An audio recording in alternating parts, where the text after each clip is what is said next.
the Texas A&M women. They've been a dominant force on the track. Their biggest challenge could come from LSU, the Tigers, the champions of the SEC. For the men, Texas A&M looking for its third straight national championship. The Aggies competition this weekend. Florida State, the best in the ACC this year. And Florida, the Gators came up just short of the title last year. The stage is set from the Midwest.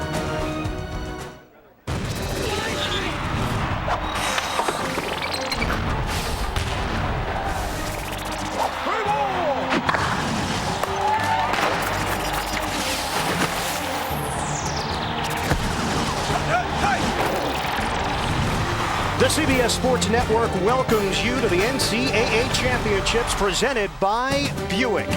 We join you today from Drake Stadium. It's the Outdoor Track and Field Championships, and it's the third time this venue has hosted the NCAAs. Weather has been a major factor this week. Rain, thunder, lightning, hail, a little bit of sunshine, you name it, we've seen it here in Des Moines. Temperature 68 degrees and a chance of thunderstorms here tonight. We welcome you inside the broadcast booth. Hi, everybody. Ian Eagle along with Kara Lewis, Larry Rawson, and Dan O'Brien, Olympic gold medalist, will join us trackside. Well, the weather's been unpredictable. The competition has been unpredictable as well. For the men, Larry, who wants it at this point? We've got Texas A&M certainly in the mix. Florida and Florida State, they've got a shot at a title here. And the one thing you can count on here at the NCAA Championships year in and year out is you can't count on anything. I think there's been more upsets here in the semifinals than anything I can recall in years. Florida, big hopes with Jeff Demps, the football player, track star, who's had an excellent season. He did not have that in the semifinals. He finished fourth. Everybody was shocked. A man who is coming in here as the co-favorite, avoided the press and walked away. He puts pressure at the elite level trying to win the title on his teammates. Everybody does when there's a miscue. Willie Clay, Christian Taylor, big points expected in the long jump and the triple jump, and even on the track as well for Taylor. And Ngozi Magusa, he is the talent, really, that to behold for everybody here going in the 100 and the long jump. He is sensational. Well, for the women, Carol, big question coming in, who steps forward? But maybe the bigger question is who avoids the big mistake here in Des Moines? Absolutely. That's what's been happening on the women's side as well. Texas A&M is one of the big teams that everybody is looking for to do well. But take a look at the women's 100-meter hurdles. They expected 2 athletes to make it. Natasha Ruddock on the right side of your screen is down. Gabby Mayo on the left side of your screen goes down. They put no one to the finals in the women's 100-meter hurdles. That puts all the pressure on their super senior, Jessica Beard. She's been second the last 2 times at the NCAA championships, and they need her to have a big win here today if they expect to win the team title. LSU, on the other hand, they have had missteps also. With the big wins, they changed the women's 100-meter qualifyings around. And take a look right in the middle, that's Samoy Hackett.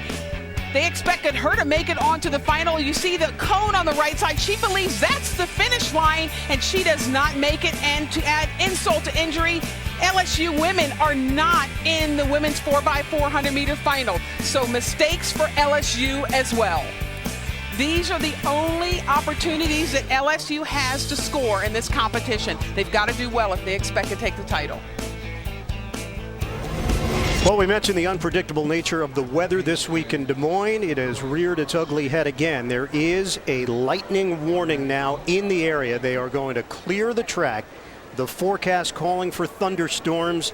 It looked like we might avoid this, but just moments ago, the warning was put into play. So as of this moment, we're in a delay here in Des Moines. Drake Stadium, the 2011 NCAA Outdoor Track and Field Championships. Very tough on these competitors. They were ready to go, but now being told they have to take cover. We'll get more information. We'll bring it to you when we come back. There has been some other competition as well. We'll fill you in on that when we return. Just getting started here on CBS Sports Network. The NCAA Division I Outdoor Track and Field Championships on the CBS Sports Network is brought to you by Saucony. Find your strong. Turbo, Buick. Turbo, Buick. Sounds good. feels even better. The 6-speed direct injected 2011 Regal Turbo. New from Buick. And now lease this Buick Regal for $289 per month.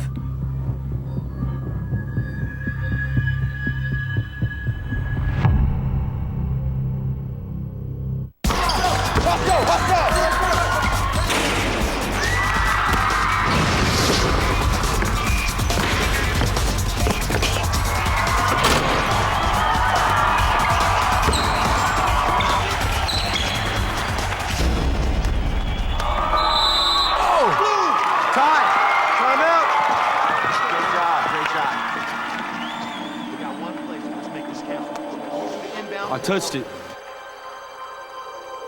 I touched the ball before it went out, Coach. Come on, Alex. The ref did not call that. You gotta be kidding me, Alex. It's the championship game. Talk to him, Coach. I touched it. It's their ball.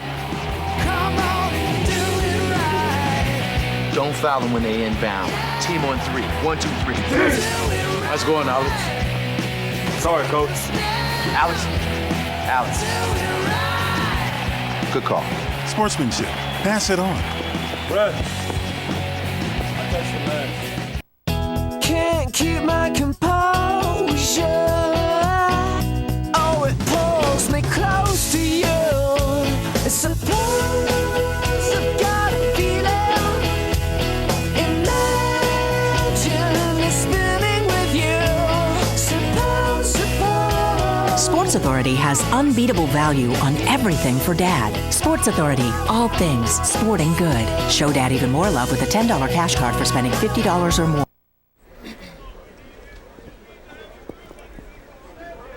And back here at Drake Stadium, the 2011 NCAA Outdoor Track and Field Championships, a weather delay right now. The irony is that the rain had actually stopped just as we were coming on the air, but lightning is in the area, and obviously for the safety of the athletes and for the fans as well, clearing the track right now. And it brings the next question, which is, if you're participating in this event, from an athlete's point of view, guys, Carol, Larry joining me here in the booth, how do you handle this? You've gotten your juices ready to go, and now you're told just before the start of today's competition, you're going to have to wait at least 30 minutes. Well, for the women 400-meter hurdlers, which was our next event, they were on the track. They were all ready to go.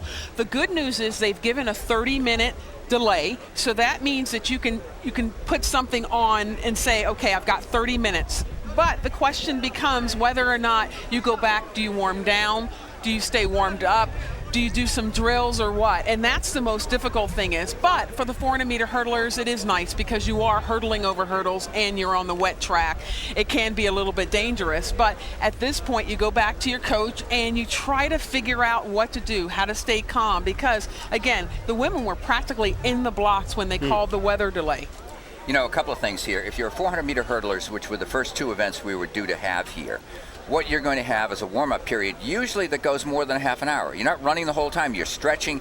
You're practicing over the hurdles. You're kind of mentally visualizing in a positive way what your race will be like. You're talking to the coaches. You're checking the weather conditions, meaning wind and so forth. And that's a long warm-up period. You go through all of that. You've got to gear down, and you've got to do at least part of that again. And the 100-meter people, the same thing. Everybody goes through it. You talk to the coaches. You gear down. This is where coaching makes a significant difference. Getting the athlete to stay calm, working things out. This is a championship meet. We're not talking about a dual meet here. You know, mentally you've got to stay totally tuned. It's extraordinarily important to keep the athletes measured in their response to this delay. Let's bring Dan O'Brien in right now downstairs. And Dan, the other aspect of this equation as well is for those who were waiting for later in the evening, you had your routine set, you had your regimen, and now all of that will be affected. Well, you're absolutely right, and Larry makes a great point. This becomes a coaching issue now. The athletes are just guessing. They're going to do what their coaches tell them to do. Warm up when they get the call, and so the call comes from the field. It goes into the field house, and then they'll tell the athletes, look, we're going to go out in another half hour. We're going to go out in 45 minutes. We had quite a few delays yesterday, and it just affects the warm up. The athlete needs that coach to kind of be that buffer and tell them, hey, you know, we need to go through the last 20 minutes of our routine again.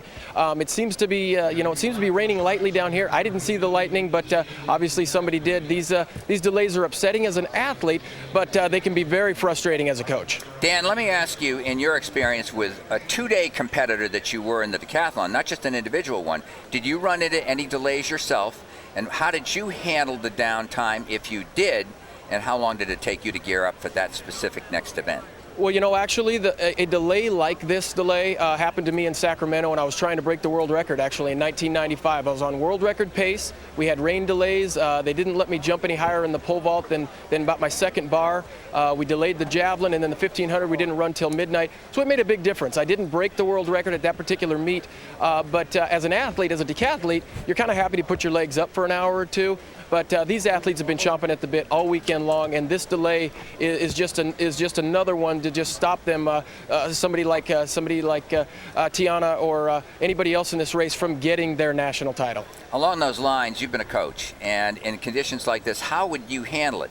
If somebody's high-strung, do you treat them differently than someone who's laid back, or how do you negotiate between this to maintain a balance? Well, it's funny, I coach in Arizona, and we don't get conditions like this very often.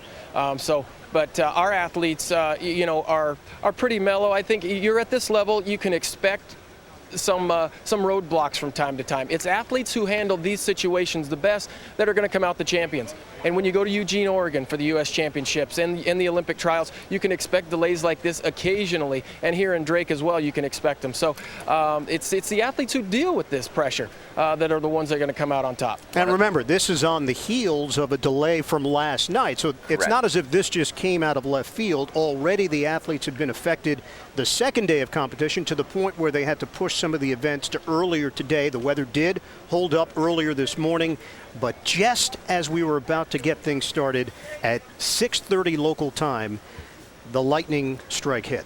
Well, exactly. If you think about it, they had to move the 4x400 meter relays for the men to this morning.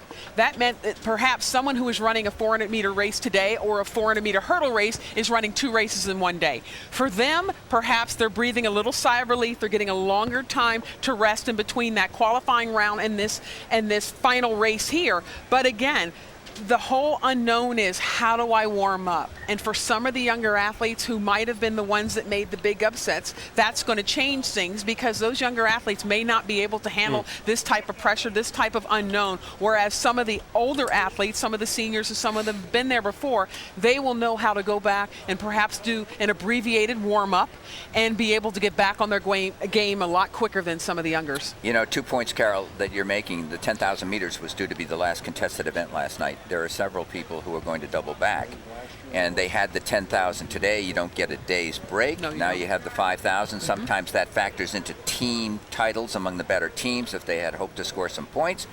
Also, I was at the hotel last night when the buses started rolling in after they finally canceled things. We're looking at 10:30 after the rain delay was 7:30. So the people were over here waiting, trying to stay loose for 3 hours additionally, and did not wind up competing. Well, as you can see, the athletes have been cleared from the track. In addition, security has now made its way through the stands here at Drake Stadium, and they've cleared all of the fans as well. So they have now found cover with this weather delay. We are told the earliest that we could resume competition is 7:20 local time. We are in a weather delay right now here at Drake, just as we were getting started the third day of competition, the 2011 NCAA Outdoor Track and Field Championships. Through 2 days of competition, well, the decathlon brought a lot of intrigue, and Dan O'Brien certainly brings a lot of insight to that event.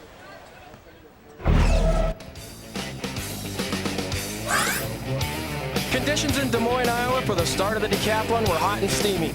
The favorite coming into this year's competition is University of California senior Mike Morrison. After a cool dunk in the steeplechase pit, the 100 meters was off and running.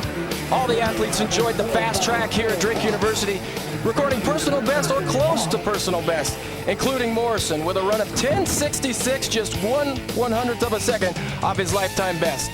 The athletes then moved to the long jump. Morrison finished second in this event with a jump of 24.8 1/4.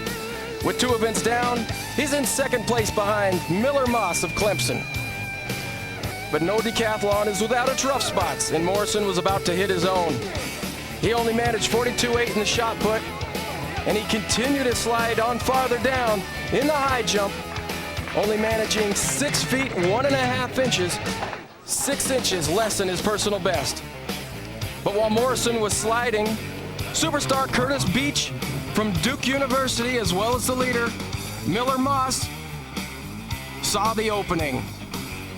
Beach, known as a great 400-meter and 1,500-meter runner in high school, finishes off a fantastic first day, recording a 46.90 in the 400, with Moss the leader right behind him. The leaders after day one, Miller Moss, Curtis Beach, and Michael Ayers. Mike Morrison and Cal, respectively, in fourth. After a couple of rain delays on day two, the decks were back at it. Miller Moss used his strength as a great hurdler to win the event and lengthen his lead on the field. Knowing that he couldn't give up any more points and any more ground to the leader, Morrison produces a solid discus throw, 137 feet 5 inches. So after the second event of the second day, the Cal senior is back up to second place. In the pole vault, amongst a very good pole vault group, Morrison places second with a jump of 5 meters, 16.5 3/4. The leader responds with a 5-meter jump of his own.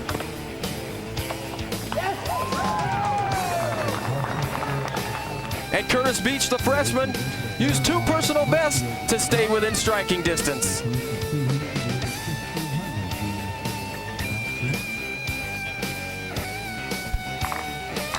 In the 9th event, Morrison knew he needed a good javelin throw. And with a big yell, he got it. 198 feet 4 inches, placing third in the event and moving into the lead. And just when the end was in sight, lightning and rain canceled the rest of the day. So as a 2-day event becomes 3, all 3 athletes still very much alive. Could Curtis Beach overcome 380 points, 40 seconds in the 1,500 meters? Beach, the best runner by far in the group, took an early lead as expected, while Morrison ran his own race in the middle of the pack. As Curtis Beach drove for the line, he was under 4 minutes flat, breaking the collegiate decathlon record. Mike Morrison driving to the line, getting beat by more than 40 seconds. He manages to do it by less than 4 seconds. He is the national title holder.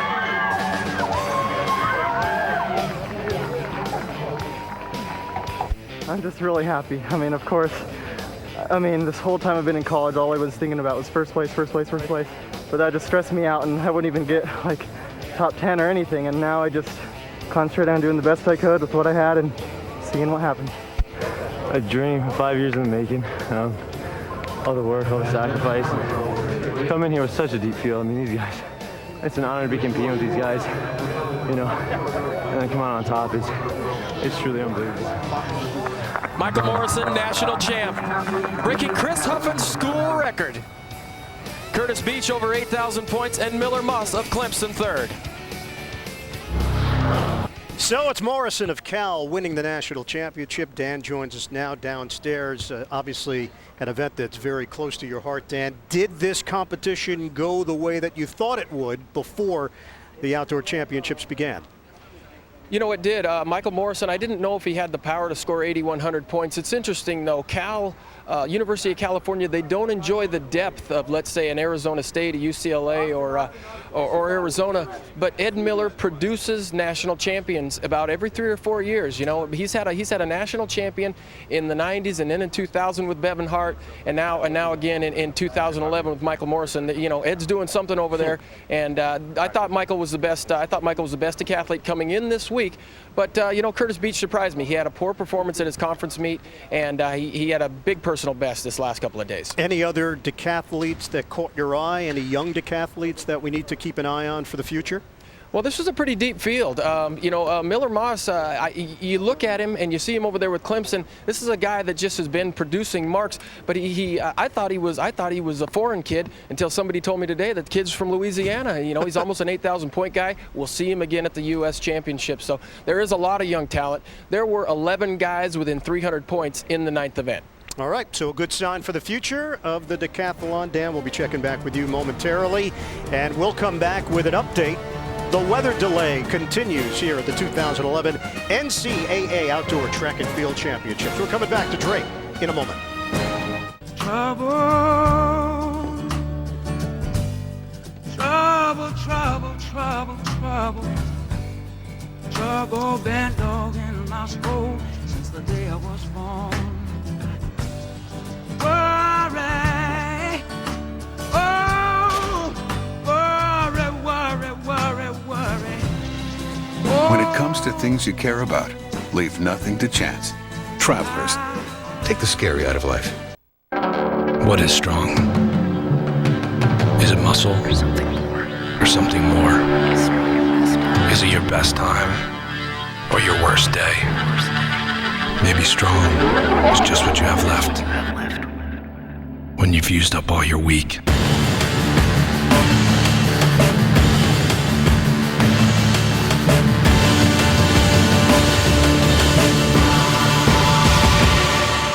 Saucony.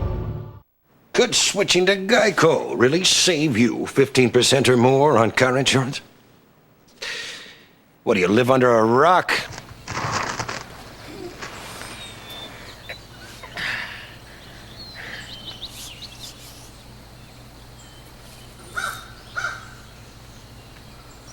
No way. Hey, Rick, check this out. Geico. 15 minutes could save you 15% or more on car insurance. Ian Eagle rejoining you here at the 2011 NCAA Outdoor Track and Field Championships. A weather delay. There was a lightning warning issued about 18 minutes ago here in Des Moines. Hopefully, we're going to get back to the track at about 7:20 local time, as long as the weather cooperates. So we're going to leave Des Moines. Right now, we're going to join the Conference USA Softball Championships when they're ready to compete. We'll come back to you live from Iowa.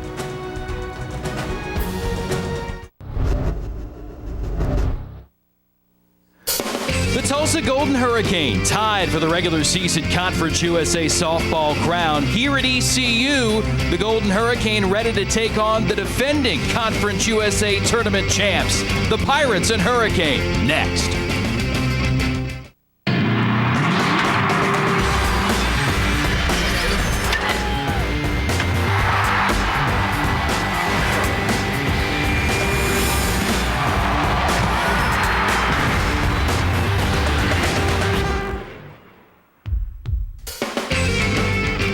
Here in Greenville, North Carolina, at the brand new ECU softball field, we are set for the Conference USA Championship between East Carolina and Tulsa. 8 teams came to the event this weekend to start off this conference tournament. In the semifinals, Tulsa got past UCF, while ECU took down the top-seeded Houston Cougars 1-0. Hi there, Jason Knapp here. Welcome to North Carolina and the Conference USA softball final here on CBS Sports Network. We've got a matchup of the last 2 teams to win the Conference USA tournament crowns in this sport. And at this part of the season, pitching is often so paramount to analyze the battles in the circle. And in the batter's box, we've got one of the pitching greats all time in NCAA history. Led Michigan to the 2005 national title, the Wolverines' all-time leader in strikeouts and shutouts, Jenny Ritter. Jenny, welcome. These 2 teams understand what it's like to play in a big game, but they both have youth on their squads.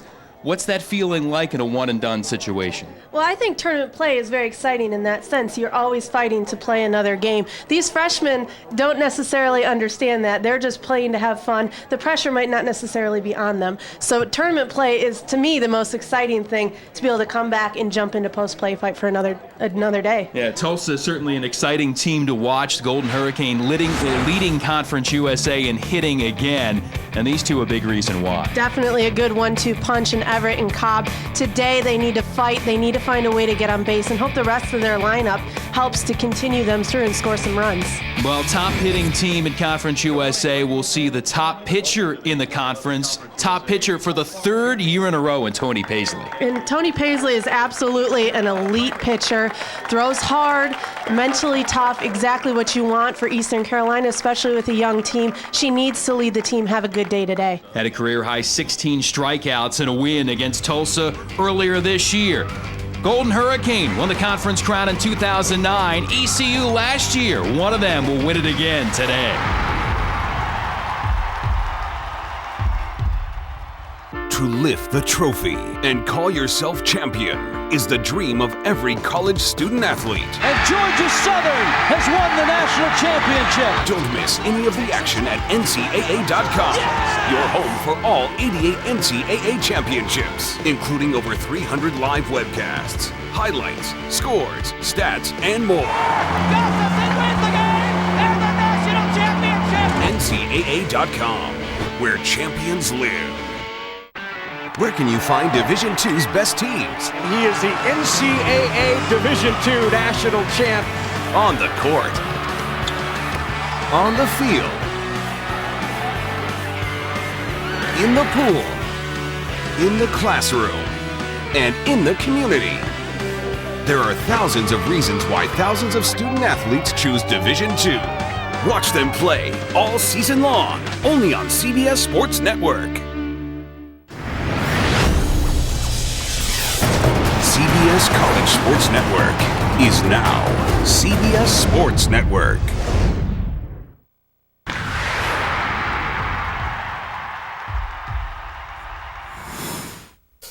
Now the sun trying to break through here in Greenville for the Conference USA Championship between East Carolina and Tulsa. Look at the series history. The important number this year, ECU won 2 of 3 from the Golden Hurricane here in Greenville. Tulsa, though, winning the only meeting in Conference USA tournament history before between the teams.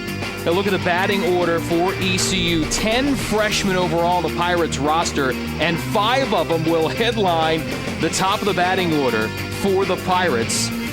Clark, the veteran there, catcher, will hit out of the 8th hole today. And pitching for Tulsa, somewhat of a surprise, Jordan Kennard gets her 18th start of the year. Amy Kreger has been the dominant performer for the Golden Hurricane most of the year with a 24-2 record. Pitched the first 2 games this weekend, but Kennard will go today. What do we look for in her, Jenny? I think with Kennard, what makes her effective is her changeup. If that's on, it's going to make her more difficult, number one. She was dominant versus East Carolina earlier in the season. She threw 9 innings of scoreless ball. She needs to continue that streak, of course, and in her career has had 3 no-hitters, so she's capable of really great things. So the senior from Sand Springs, Oklahoma, will get the call for John Barfelt and the Golden Hurricane. And at this point of the year, a lot of times manager, coach will go with just one dominant pitcher, but Barfelt said that Kreger hadn't really pitched 3 days in a row a lot throughout the course of the year, so goes with Kennard, playing a hunch. We'll see how it works out. Leading off is Jill Jelnick. I think sometimes, too, with coaches, you just have that feeling on that day that you think Kennard is a great pitcher, and she'd be a number 1 in a lot of other places. So to have her as a number 2 to jump in is not necessarily a bad thing. It's a very confident thing for Coach Berholtz. Count now 2-1 to Jelnick, hitting at .308. One of the leading hitters for East Carolina. And the 2-1. Popped up to short. Samantha Cobb squeezes. And the first out of the game. Tulsa coming in 43-12 overall as you look at the defensive alignment for the Golden Hurricane. Blanton, Everett, Minke in the outfield, Barrett at third with Cobb, Swanson the double play combination, Chapman at first, Bowen behind the plate, and Jordan Kennard pitching. Christy Oshio starting off, hitting at .302, 1 of 5 so far in the Conference USA tournament. And Oshiro looking at ball 2. Oshiro got a hit yesterday versus Houston, continuing a streak of getting a hit, finding a way to get on base for her team. That's a big key right now. And the count now 3-0 to the leader in hits, runs, and walks for East Carolina this year. 36 bases on balls. This team has led the league in walks drawn this year. And the strike from Kennard. Count now 3-1. Which was a lot of character with a bunch of freshmen on this team to be able to be patient at the plate and draw that many walks. Definitely good coaching from Coach Key.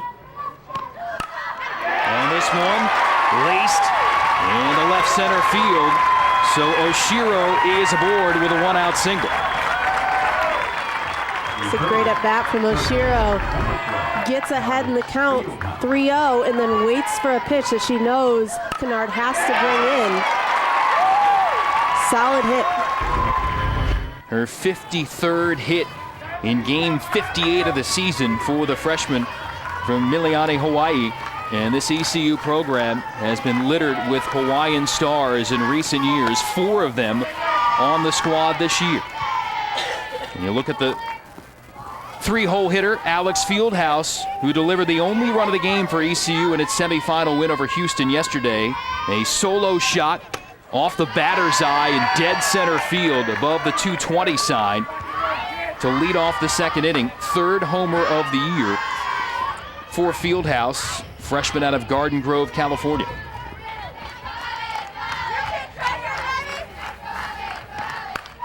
This one slapped to short. Chance for 2, but the toss a bit bobbled at second by Skylar Swanson, so they'll take the shore out there. And Fieldhouse is on via the fielder's choice. The designated player, number 22. I think that was a great pitch by Kennard to not think about things that happened in previous games if you're doing the scouting report, and just pitch Alex the way that she should pitch her, go right at her. And that's exactly what she did, gave her up a good ground ball. Jordan Lewis, designated player, standing in, lefty freshman from Fremont, California. Hitting at .276, 3 home runs, 20 runs batted in. Not a lot of power, Jenny, for either team. Nobody on either roster has more than 5 home runs this season, but you'll see different players have that pop potential just through the course of hitting line drives. Sometimes they go out. There's a solid swing for Lewis, and the second hit of the inning for ECU. So the Pirates have 2 on with 2 out. That'll bring up Jasmine Roberts.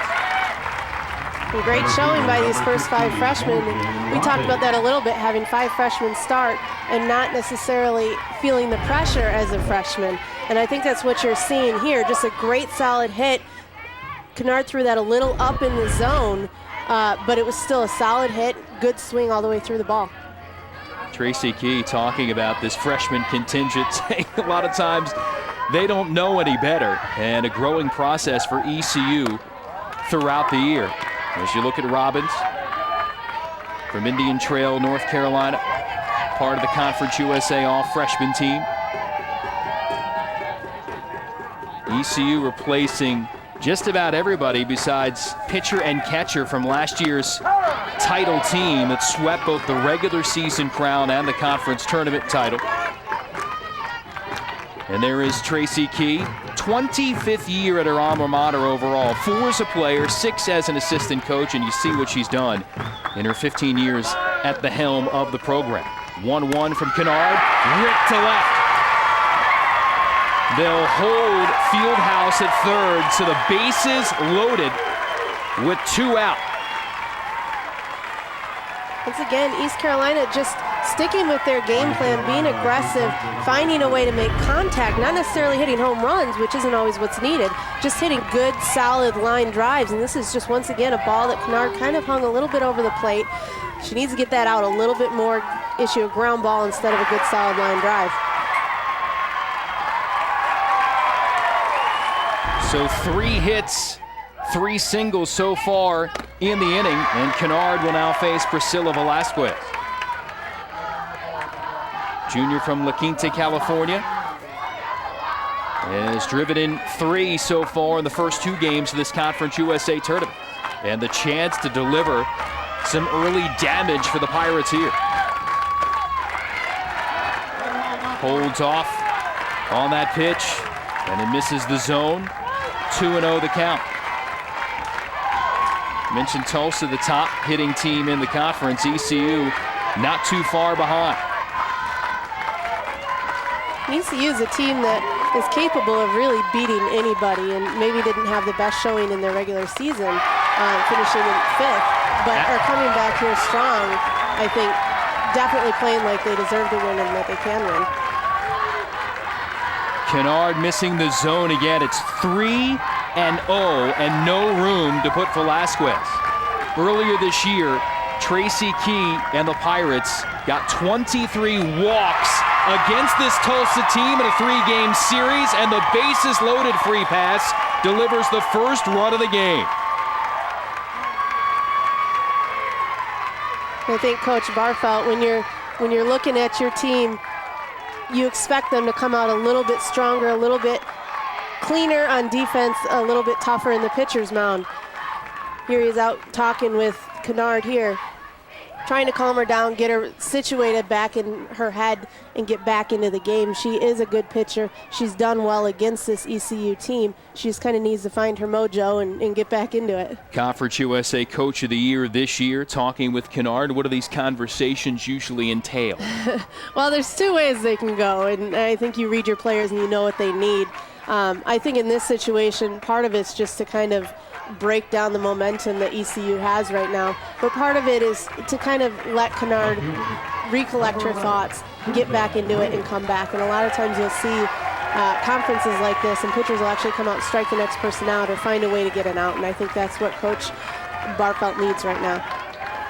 We'll see if she can come up with just 1 more out and limit the damage to just a single run. Suzanne Riggs, junior from here in Greenville, North Carolina, playing for her hometown school, hitting at .300.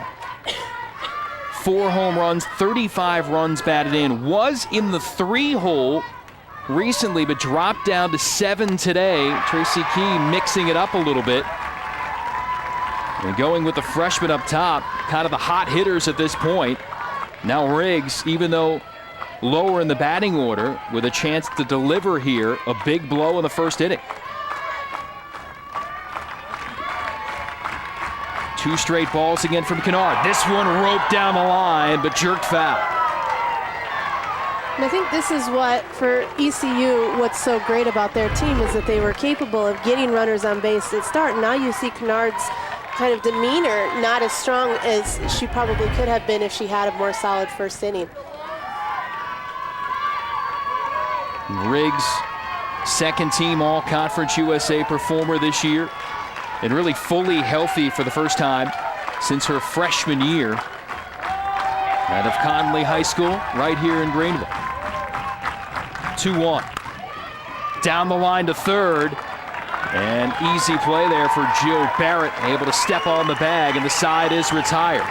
But 3 hits and a bases-loaded walk delivers the first run of the 2011 Conference USA Final. Hi, I'm Jim Parsons from The Big Bang Theory, and you're watching the CBS Sports Network. Ow!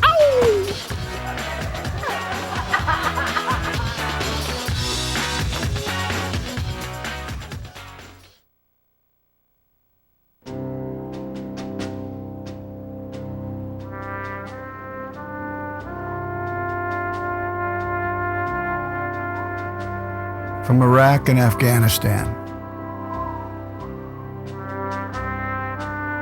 our brave warriors are coming home, wounded. Some with wounds you can see, some with wounds you can't see. Wounded Warrior Project was created to support our men and women coming off the battlefield.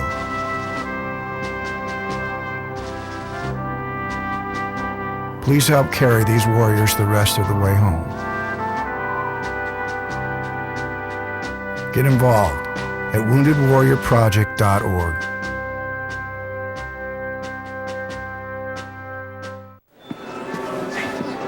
Where's Tommy? I thought he was with you. No. Jack. Tommy? Oh. Don't stop. Keep playing. Here we go. Here's the fun part. Encouragement. Pass it on from the Foundation for a Better Life.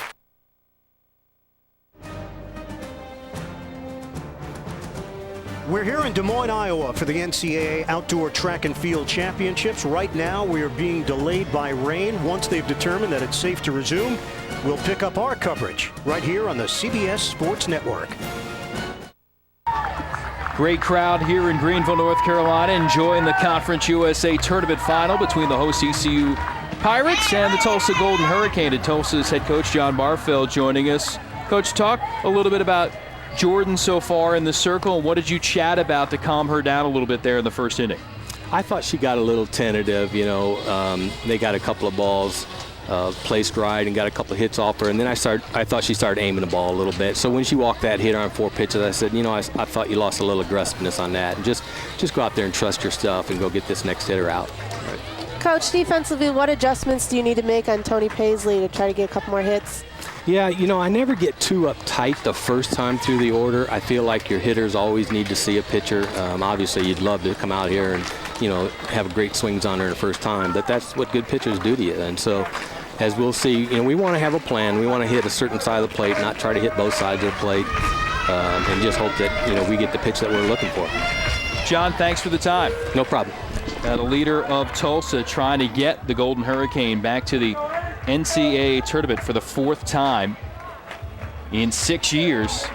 The only times Golden Hurricane have been to the NCAA tournament have come under the tutelage of John Barfeld. You look at Kennard's line through the opening couple of innings as she gets set to start the 3rd against Oshiro. The second time through the lineup here, just as Coach Barfeld was saying, these are when the batters have seen them, they're able to adjust, make their own adjustments, and then jump back in there. For Kennard, she didn't necessarily use in the first inning, in my opinion, her changeup that often. So to be able to use her changeup to come in here and kind of throw these batters at the top of the lineup off, that's where she's going to be effective.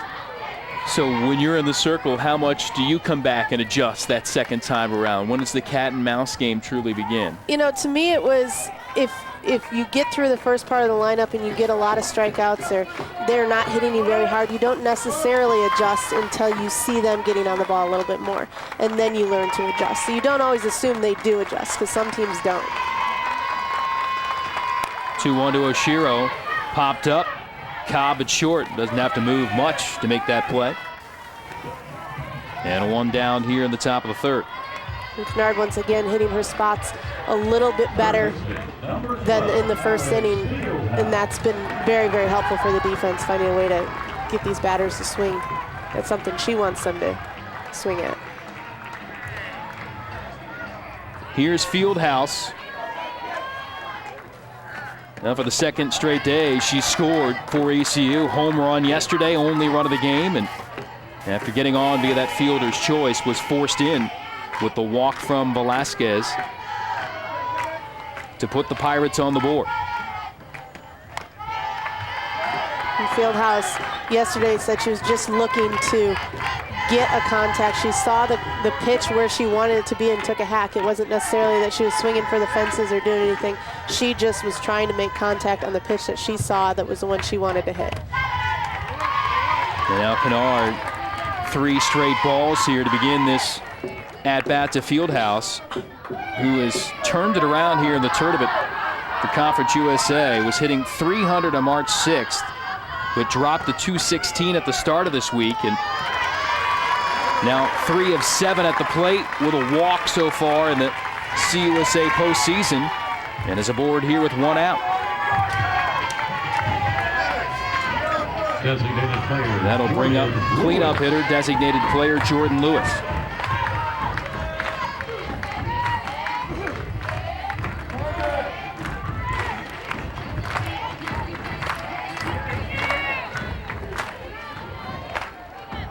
The lefty had a single, 2 left, back of the first, and fouls that one back. Lewis second on the Pirates in runs and runs batted in. Tied for second in home runs, third in hits. And another one of those first-year frontline players for Tracy Key that's performed well and part of the Conference USA All-Freshman team.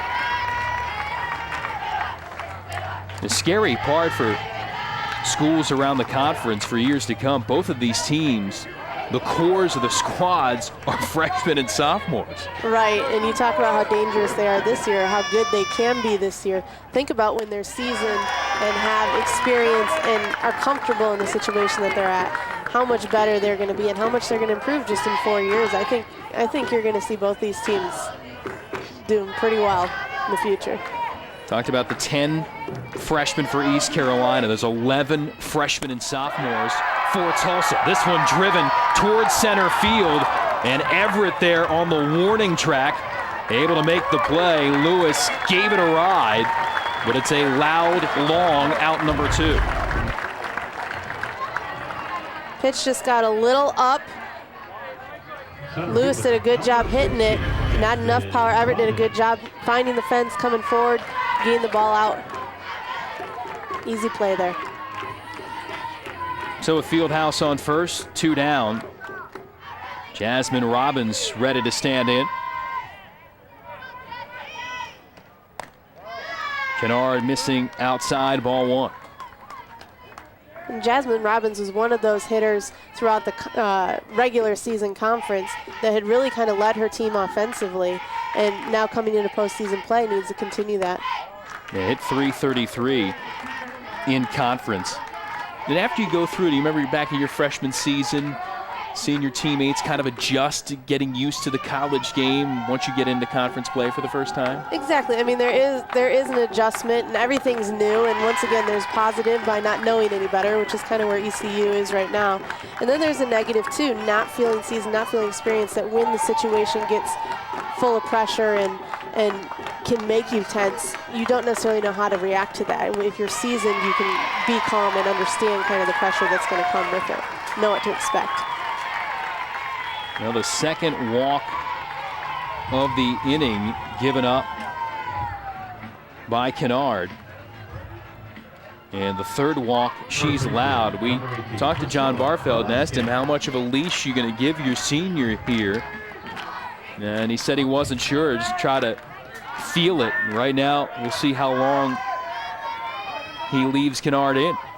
Amy Kreger has been in the bullpen warming up, getting ready just in case, and that's what she needs to be able to do to stay ready. I think Kennard, as long as she doesn't aim the ball, kind of like what Coach Barfeld said earlier, if she doesn't aim the ball, her pitches work, they move better, and she's more effective. And especially when runners on base, pitchers cannot get tighter. They have to get looser and kind of pick it up a little bit and get a little bit tougher and find a way to get an out. Even if it's a strikeout is obviously ideal. Yeah, Houston did a similar thing against ECU yesterday in the semifinals. Etta Crabtree, talented pitcher for the Cougars, pulled after 2 innings. They brought in freshman Deidre Uten, and she pitched a scoreless game the rest of the way, but the damage was done. So we'll see if Tulsa opts to bring another pitcher into the circle at some point. And if Kennard cannot find the strike zone, that point may come sooner than later. 2-1 the count here to Velasquez. I think with coaches, you get a feel of it, and you understand your pitchers and the demeanor of them and what they're capable of doing. And sometimes a change just, it creates momentum or spark on the offense. It can change momentum or spark in defense. Crushed to left field. Blanton going back, and this one is gone. 3-run home run, Priscilla Velasquez.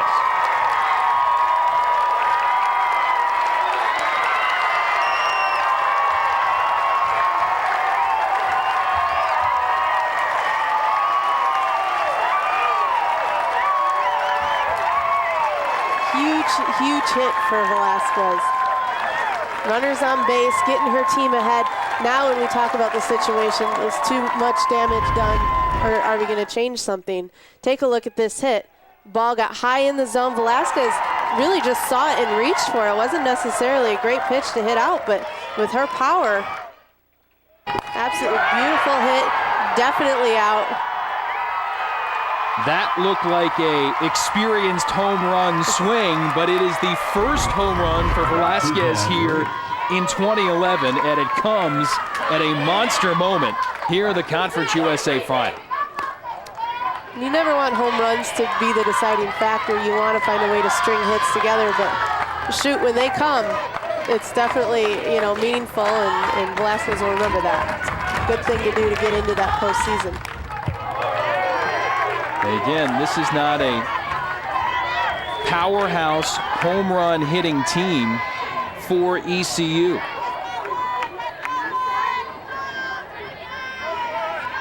Less than average home run squad for the Pirates, but they come when you need them the most, it seems, and for Velasquez, it comes here in the Conference USA Championship. Riggs here leading her team with 4.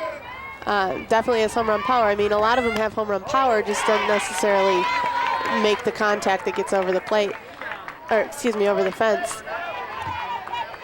But that could mean too, line drive hitting as opposed to, pop flies, and essentially that's, I would rather have as a coach, line drive hitting over somebody who has the power to hit it out. You get the sense that's how both of these teams go about their business. With the hitting, the homers just come when you're putting good swings on the ball. And now Riggs has worked it to 3-2 on Kennard.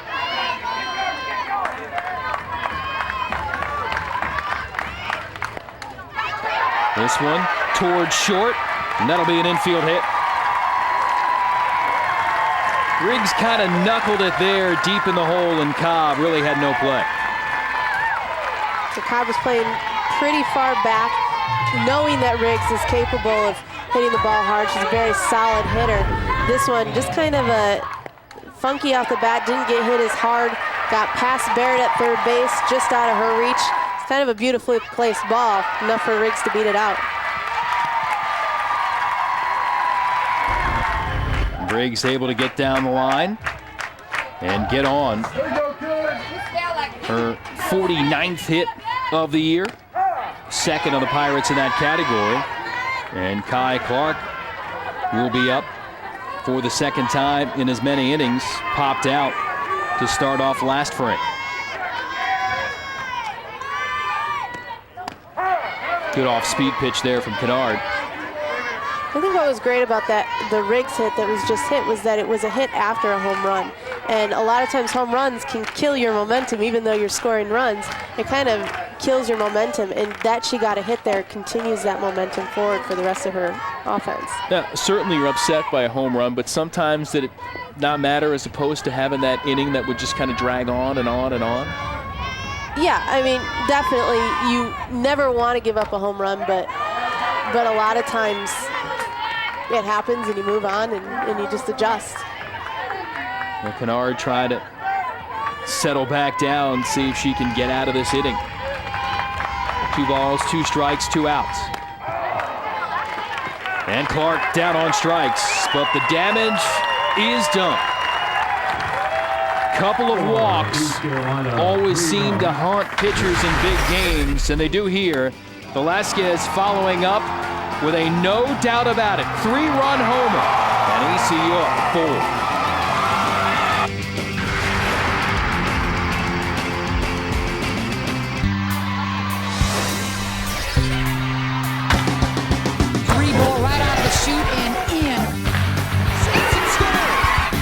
National title for Hawaii Pacific. The equalizer! Dreams get Stanford within 1. They go for the goal and get it.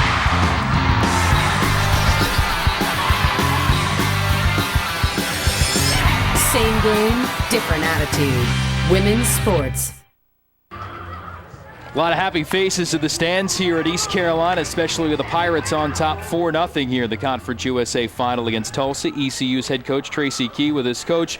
You lead the conference in bases on balls, and it does it again. One forces in a run in the first, and now couple on to lead to the big inning. What's your philosophy with that? Are you teaching patience and preaching patience? We just want them to swing at quality pitches. I felt we did that in the first inning. I thought the second inning we pretty much let our bats get away from us, and then we just asked them to bear down, recognize the pitches, and if it's a walk, take a walk. If it's a hit, put a hit on the board. Coach, how confident are you in your defense now to close the game with a 4-0 lead? This game's long from being over. Tulsa is such a great team, especially when they're behind. They answer it right back better than any team that I know. So I think we've got a whole lot of ball game left, and for us, it's just keep this young group focused and keep them playing hard. Tracy, thank you for the time. Good luck. Thank you. In a quarter century here at her alma mater as a player, as an assistant, and now as the leader of the Pirate program. And Tony Paisley said what you just talked about last night after the semifinal win. When ECU scored first, they came back and were able to get out of trouble in the next inning when Houston got a couple runners on. She said a lot of times we've punched first this year, but then we've given it right back.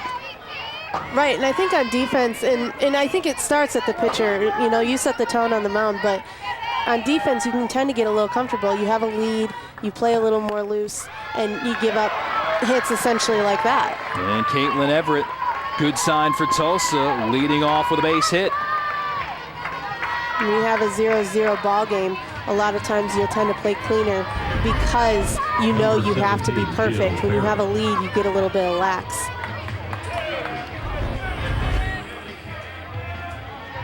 So Everett on first, and look out for her to be on the move.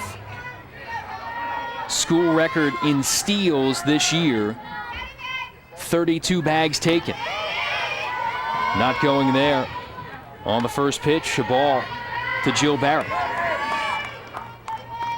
Leading Conference USA in that category too. In fact, Golden Hurricane, 57 of 70 as far as steals, the most under Coach Barfeld, now in his 6th season. Paisley upstairs, count 2-0. And you see ECU expecting a steal, getting ready for it. Kai Clark at catcher is looking always ready to throw that ball just in case, and that's what you need to do when you have a big stealer on that base. You have to expect it. Called strike there, 2-1.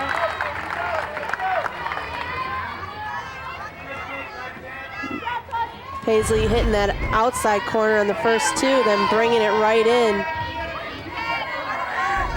Beautiful pitch.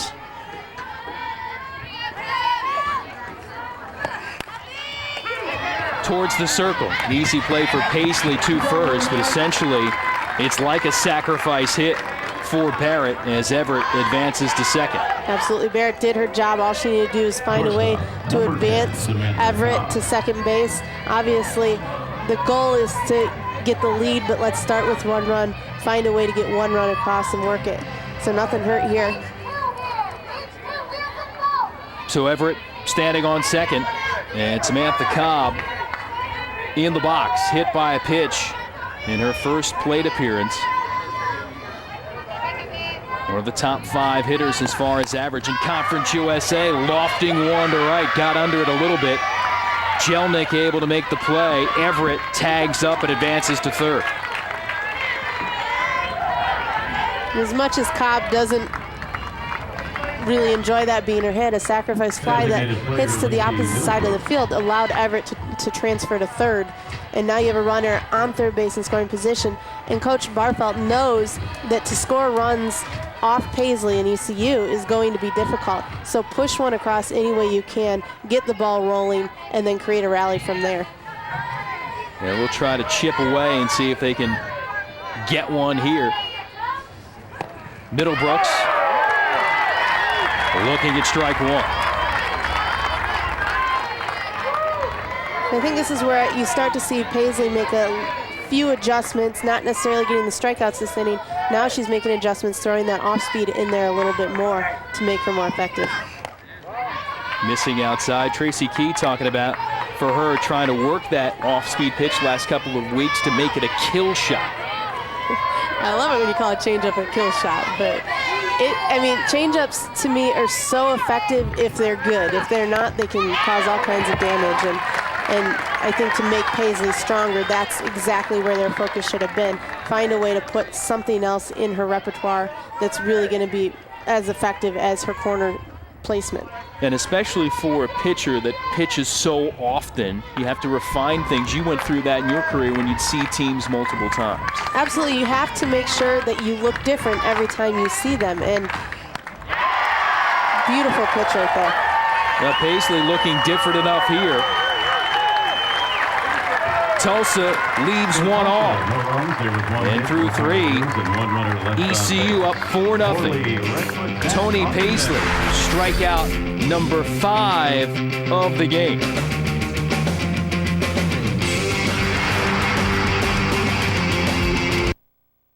Derek Zeman, 2007 Flowboard champion. 2006 Wave House San Diego opened up with Bruticus Maximus, and it was love at first sight. It's cool to think that we were pioneers, you'd say, of flowboarding. The level of riding has grown so much. It used to be just a 360 was like the big trick. Now we got kids throwing down 720s all the way to 1080s. I'm Derek, 2007 All Games champion. Who's next?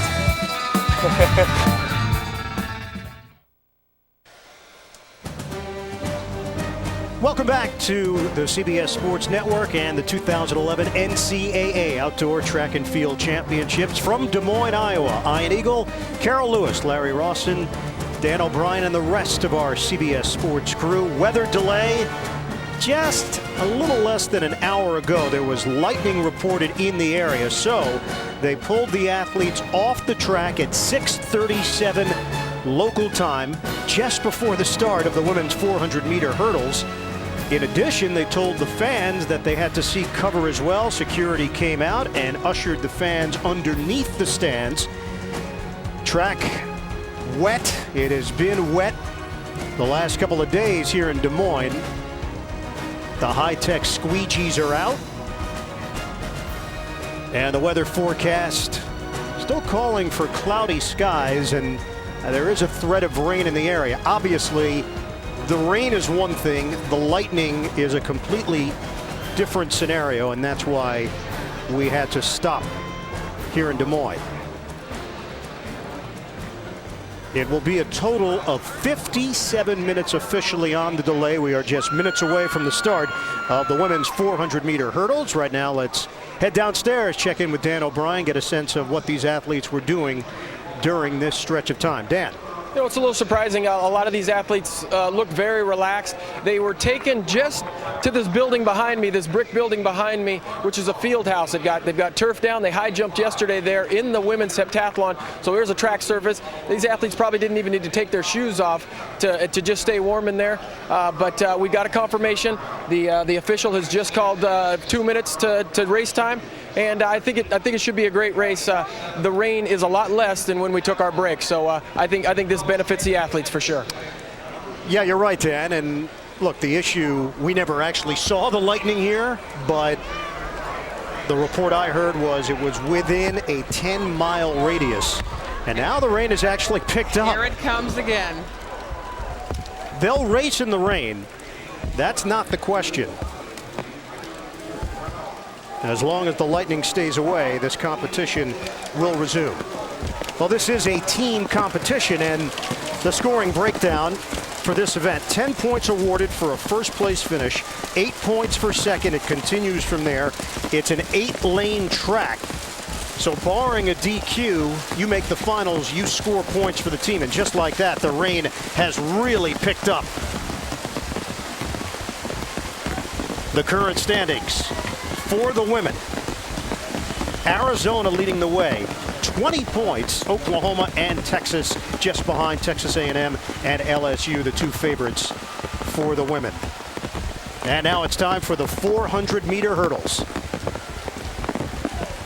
Collegiate record: Sheena Johnson from UCLA set it back in 2004 in Austin. The 2011 best time on the collegiate level belongs to Tiara Brown from Miami, and she set that mark in the semifinals. She had a great race in the semifinals, and she was also the U.S. champion last year in this particular event. Probably one of the most experienced women here, so expect her to go out and run a great race. Challenge will come from Cassandra Tate from LSU. Cassandra Tate needs to score some points for the LSU Tigers, and this is one of their athletes that needs to step it up. And Andrea Sutherland from Texas A&M looking for points as well. Another athlete that's in the team title here. These athletes need to perform. We talked about earlier in the show about the athletes on both the LSU and the Texas A&M team who have dropped, but these women need to perform. And a look at the field with Jasmine Cheney, Turquoise Thompson, Delilah Muhammad, Brittany Heider, Tiara Brown, Cassandra Tate, Ryan Crace from Kansas State, and Andrea Sutherland in lane 8. And there's Tiara Brown, and she's settling into her blocks. And just one mention of Ryan Crace out in lane number 7. She's leading the heptathlon, had to come over to this race from the javelin. Also an outstanding competitor. So we are set for the women's 400-meter hurdles. And this is a very patterned race, and each woman has to stay within her pattern. Right now, Tiara Brown moving very well. There she is on the right side of your screen of Miami, already moving well. Take a look at how smooth she is between the hurdles. And Brown has got the lead right now, first to that hurdle. And she looks very, very comfortable here. LSU not moving well. That's Cassandra Tate just to Tiara Brown's right. Again, it's Brown. Turquoise Thompson from UCLA also in the mix. Tiara Brown has got the lead. Will she hold up for the national title? It's Brown. Pumping, and she's got it. Turquoise Thompson very tight. And it is Brown, and that was a fantastic race down at the end. Tiara Brown went out extremely well, but really struggled on the third 100 of the race, but she was able to hold on at the end. On the backstretch right here, Tiara Brown looks fantastic. She's already made up the standard on Cassandra Tate of LSU. Look at how smooth she is through the hurdle. She's got her steps down very pat right here and looks like she is well in control of the race, but the race really turned around when it came off of that last turn. Right there, she stutter steps a little bit and let a few of the other athletes, including Turquoise Thompson, back into the race. Right here, there you have Turquoise Thompson from UCLA. Ryan Crace right there from Kansas State also there. But right here, Tiara Brown gets over that last hurdle very well, and she is able to dig deep and pull off of this race because it was very close. Right here, Tiara Brown looks good. But this is the important hurdle for her. She's able to get over that last hurdle, and take a look at her face. She grits and digs deep for that last few hundred meters towards the tape. In the rain, it's Brown victorious as we check in with Dan. All right, guys, Sierra, let's talk first about the conditions. We had the big delay. Did the delay affect you at all? Not really. I knew what I had to do in order to keep myself warm. And I was back there talking to Coach Dean. She basically just kept my mind right, listen to my music, do what I had to do, basically. When they said sweats off and you stepped up to the blocks, it was pouring rain, but you didn't blink. It didn't look like the rain was affecting you. You weren't going to let it today, were you? I mean, at this point, 30-minute delay, why not let it rain? Really didn't matter. I ran in rain before, so I'm just happy I got the win. All right, second last year. She's a national champ this year, guys. Congratulations, Tiara Brown. Hey, Mom. Well, I think Tiara's mom is going to be happy with the result. By the slightest of margins, you have to go to 1/100ths of a second to crown a champion of the women's 400-meter hurdles over Turquoise Thompson from UCLA. And there is Ryan Crace. Strong effort to finish third. Heading back to the heptathlon. That's her reward. Tiara Brown wins the women's 400-meter hurdles in Des Moines.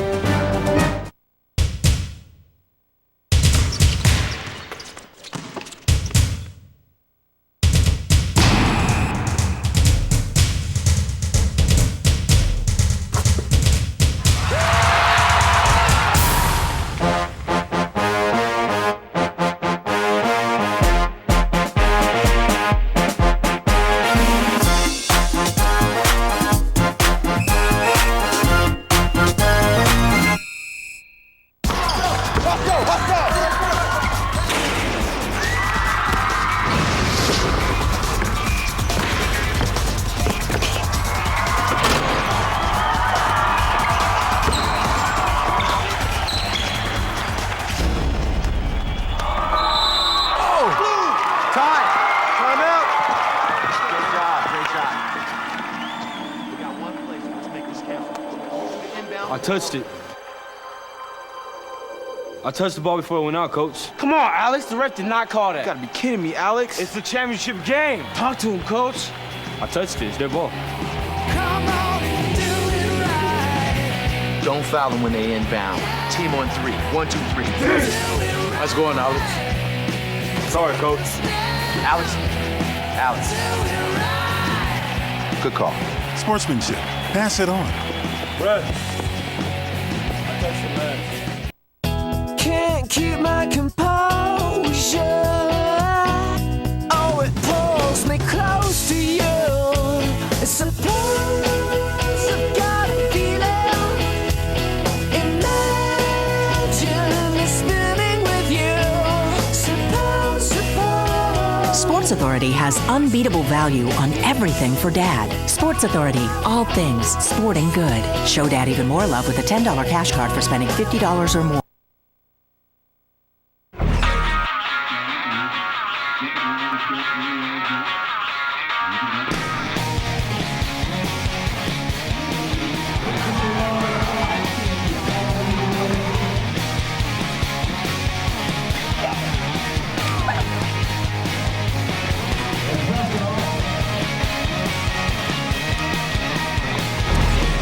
And back in a wet Des Moines, Iowa, Drake Stadium, 3 teams have dominated the men's competition in recent years. Texas A&M, Florida, and Florida State. Early showdown yesterday between the Gators and the Seminoles in the men's long jump. And here's Carol now with the details. So it'll be a cross-state showdown in the men's long jump. Will Clay was primed and ready to lead the Gator jump team into the pit against cross-state rival Ngoni Makusha. Clay struck first, grabbing an early lead on his first round jump. 26 feet, 6 1/4 inches. Makusha challenged, stormed down the runway on his second attempt with an eye on the lead, but fell inches short with an effort of 26 feet, 1 3/4 inches. In a nightmare competition for Christian Taylor, he was never able to find his rhythm and failed to qualify for the final. In the 4th round, Makusha put together a near perfect jump, stretching out to a personal best 27 feet, 6 3/4 inches. Second longest leap in the world this year, but more importantly, he took over the lead. Clay immediately tried to respond on his 4th round effort. He improved to 26 feet, 11 inches. Good, but not good enough for the lead. After both fouled on their next attempts, the quirky Iowa weather intervened, halting the competition for the evening with 1 jump left for each. Clay prepared in the morning without Makusha, who stayed in the hotel to save his energy for the upcoming 100-meter final. The strategy paid off as Clay fouled on his final attempt and had to settle for 3rd position. So Makusha wins the event, grabbing 10 points for the team, and the long jump turns into a huge disappointment for the Gators in their pursuit of the team title. And let's take a look at the current team standings for the men. Virginia Tech in front with BYU and LSU behind. There's Florida in 4th and Florida State currently tied for 10th. Out on the track, it's the men's 400-meter hurdles. Collegiate record, Karan Clement from Florida back in 2005 in Sacramento, and Jeshua Anderson from Washington State has the best time this year, and he is the overwhelming favorite here, Carol. Now remember, he was the winner back in 2008 and 2009, was second last year, and is back on top. It's hard to believe he's now a senior.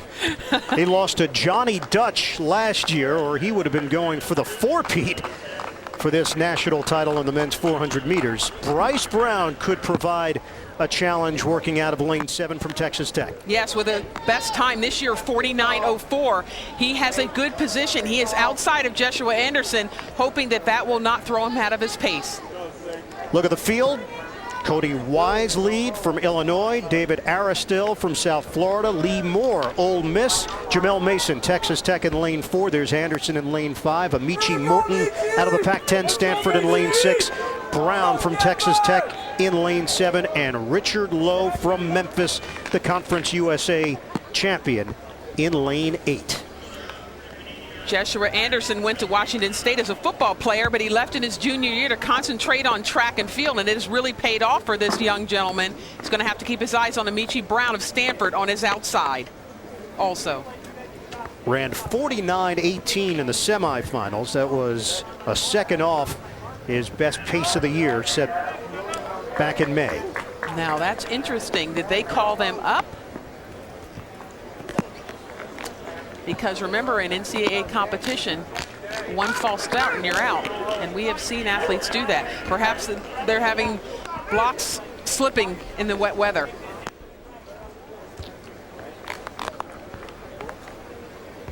Now Bryce Brown in lane 7. Let's take a look. Oh. Well, Anderson was out pretty quickly too. Yeah, but it looked like lane 8 never came up. Perhaps the microphones you see on the back of the blocks right here, those are microphones that are giving the directions from the starter. Perhaps one of those in the wet weather was not working, because it looked like the gentleman out in lane 8, Richard Lowe, did not come up to set position in a timely manner. Still raining, but not nearly as hard as it was just as we were about to start the women's 400-meter hurdles. So a wet track here at Drake. And Jeshua Anderson is looking for his 3rd national crown in this event. We're set. Men's 400-meter hurdles. And they're on their way. And Jeshua Anderson is so strong. A nice hurdle, first hurdle. He's already making this stagger up on Amici Morton of Stanford. Now this is the race right in here. Bryce Brown dropping back really badly right now from Texas Tech. Amici Morton is now starting to move. Anderson's still in a great position. There is Anderson right there in the center of your track. Anderson, an overwhelming favorite. Amici Morton, though, is there with him. It will come down to a Pac-10 battle. Anderson and Morton. Jeshua Anderson. He will do it for the 3rd time in his collegiate career. He's a national champion once again. The men's 400 meters. And the hurdles belong to Anderson. Anderson delivering. Well, you can see the experience on Jeshua Anderson. Right here from the gun, there is Jeshua Anderson in lane number 5. Right here. Take a look at where he is after the first hurdle. Already in the lead. He pulls up almost right beside Amici Morton, who ends up in 2nd position. Amici Morton looks like, what do I do now? He said, Anderson's on me. I've got to make a move. But take a look at how smooth Jeshua Anderson is. The 400-meter hurdles is a pattern race, and he is hitting every single hurdle right on target. No stutter stepping for the youngster. Right here, Amici Morton looks like he is going to make a little bit of a race of it, but Jeshua Anderson right here, still well within his pattern. He is so smooth through here, and at that point, it is all she wrote. 3-time champion in the men's 400-meter hurdles. Jeshua Anderson standing by with Dan O'Brien. All right, Jeshua, first of all, congratulations. Let me ask you this. What did you learn last year placing 2nd here? That's the big thing, was stay focused. Last year we did a little different training, so I just came here focused. Track's wet, delay and everything, but I'm blessed with the time. I'm just thankful for another title. Don't really care about the time. Want to run faster, but within the conditions, I'm thankful.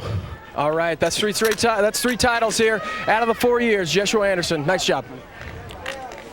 48.56 for Jeshua Anderson out of Washington State. Amici Morton, strong performance, 49.08, and Bryce Brown does finish in 3rd for Texas Tech. Jeshua Anderson, 3 first-place finishes in his 4-year career in the men's 400-meter hurdles. We're coming back with much more from Des Moines. Trouble, trouble, trouble, trouble, trouble, trouble, bad dog and lost hope since the day I was born.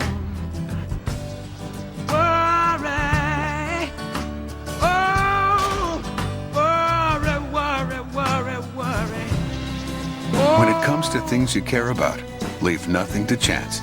Travelers, take the scary out of life. What is strong? Is it muscle? Or something more? Is it your best time? Or your worst day?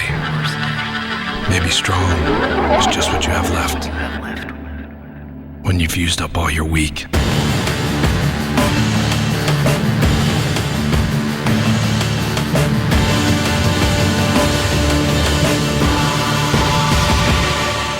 Saucony. Could switching to Geico really save you 15% or more on car insurance? What, do you live under a rock?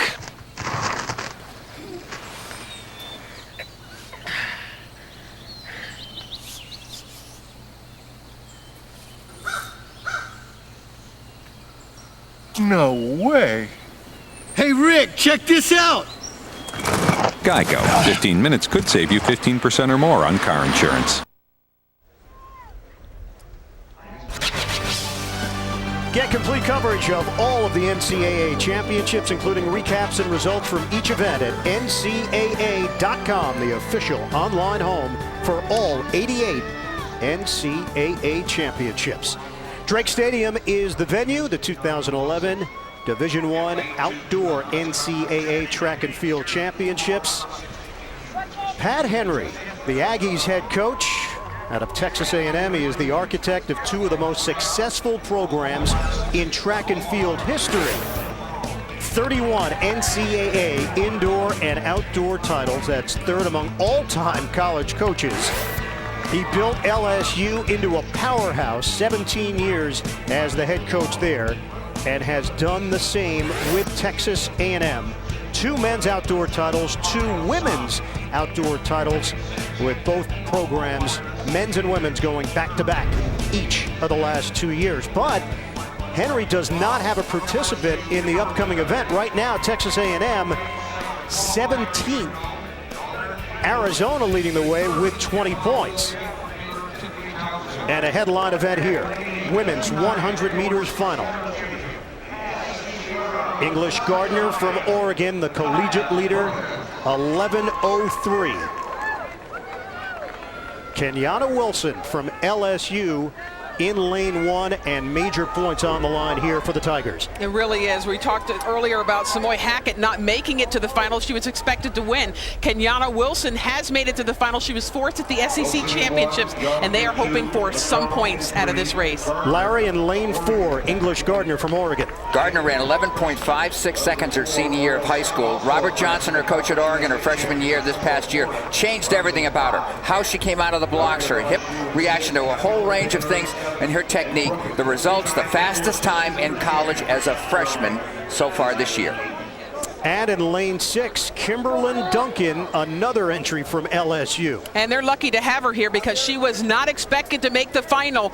Again, with Hackett not making the final, Kimberlyn Duncan will bring some more points for LSU. Now remember, last year in this race, Texas A&M scored 14 points. They have no one in this race. Big opportunity for LSU. And here's the field for the women's 100 meters. There's Wilson in lane 1, Jessica Young from TCU in lane 2, then Candace McGrone from Oklahoma. English Gardner, collegiate best this year from Oregon in lane 4. Oriole Scott from UCF in lane 5. Kimberlyn Duncan from LSU in lane 6. Tiffany Townsend from Baylor in lane 7. And Lakia Brookins from South Carolina, a senior, in lane 8. In lane 4 and lane 8 with Brookins out there. Tremendous starters in Gardner in 4, Brookins in 8. Can they hold the lead will be the question. A glamour event, the women's 100-meter final. Right in the middle of the track, Gardner. There's Lakia Brookins out in lane 8. Brookins has got the lead. Scott coming through as well, and Kimberlyn Duncan from LSU emerging. Wow! Remember, Kimberlyn Duncan was not the one who was supposed to even make the final. But take a look at this race. A lot was going on there, and it looks like Candace McGrone from Oklahoma was the one who snuck through for the win. Let's take a look at the start.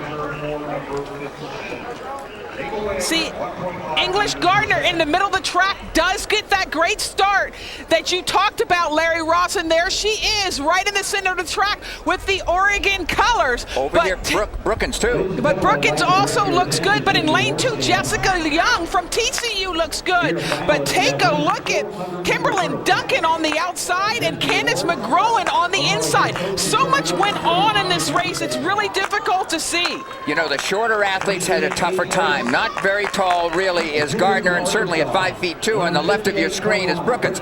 Taller athletes come on. That's what happened with Duncan. That's what happened with McGrone.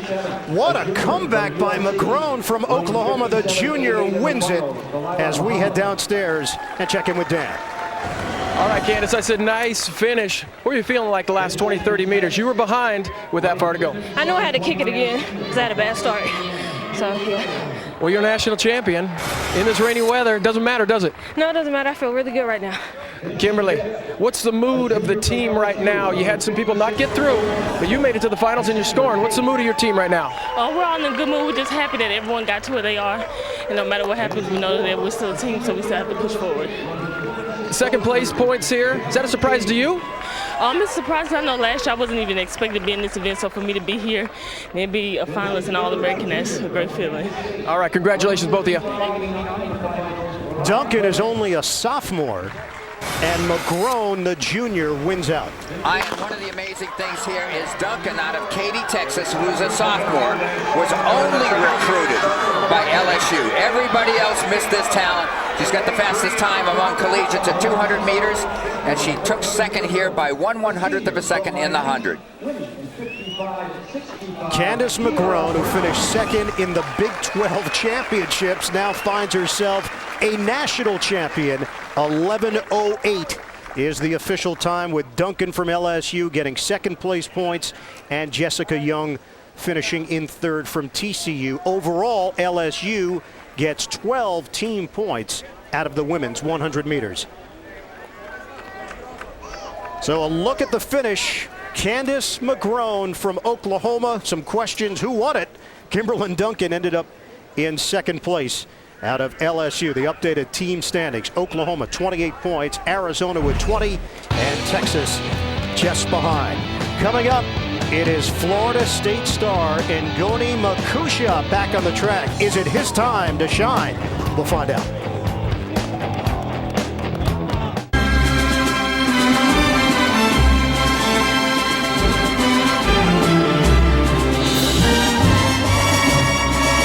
Right now, get a free soft drink when you buy a Whopper.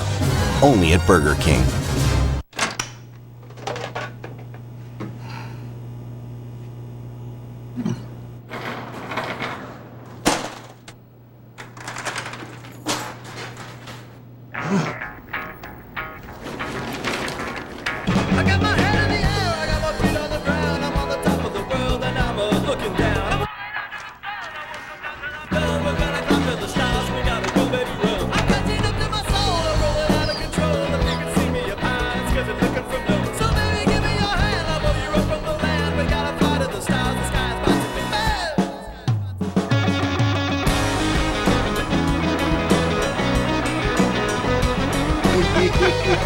Never feel nervous on a ladder again. Get your Little Giant Select Step ladder, now at the Home Depot, while Father's Day supplies last.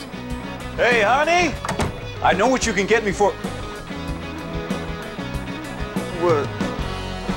Little Giant, climb on. To lift the trophy and call yourself champion is the dream of every college student athlete. And Georgia Southern has won the national championship. Don't miss any of the action at NCAA.com. Yes! Your home for all 88 NCAA championships, including over 300 live webcasts, highlights, scores, stats, and more. NCAA.com, where champions live. Join our experts as they break down the top prospects of this year's draft. It's 3 straight nights of Inside College Basketball Draft Special, starting Monday at 8, only on CBS Sports Network. Welcome back. The 2011 Outdoor Track and Field Championships live here on CBS Sports Network from Drake University. Updated men's standings. Virginia Tech leads, Texas Tech behind, BYU, and still waiting for Florida and Florida State to start accumulating points. Ngoni Makusha, already a national champion after his performance in the long jump, and now he has an opportunity to really put his fingerprints on this track meet, the Outdoor NCAA Championships. He is gunning for another national title in the men's 100 meters, and he's the subject of our Inside Track presented by Powerade.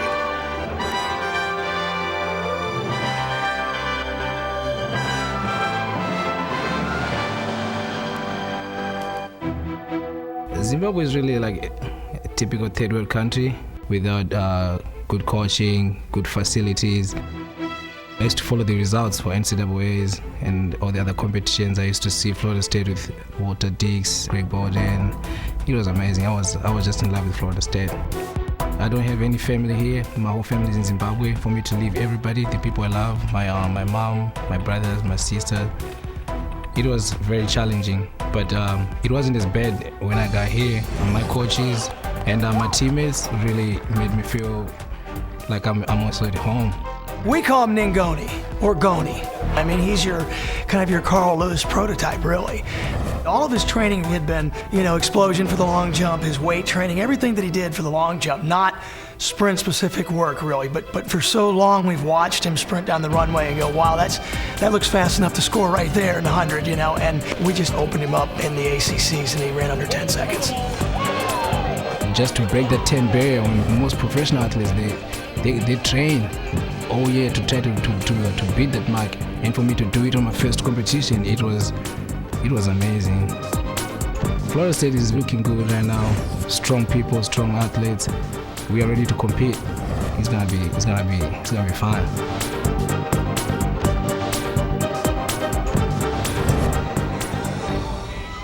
And a chance for Makusha to join a very select group athletes to win both the 100 meters and the long jump in the same championship. To Hart Hubbard, Jesse Owens, and of course Carl Lewis, who did it back in 1981. We are set for this marquee event, the men's 100-meter championship. Our buddy Otto Bolden, UCLA, collegiate record.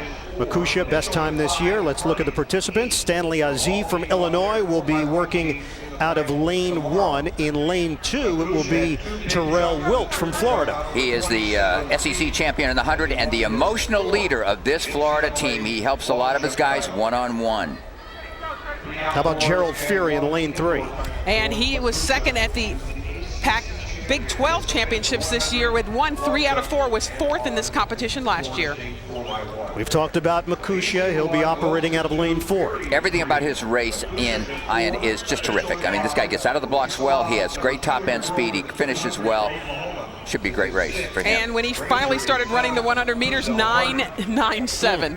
And another Seminole, Maurice Mitchell, lane 5. Terrific in the 100, even better, I think, at 200 meters. Watch his last 40 meters in this race. He tends to gain at the end of a race.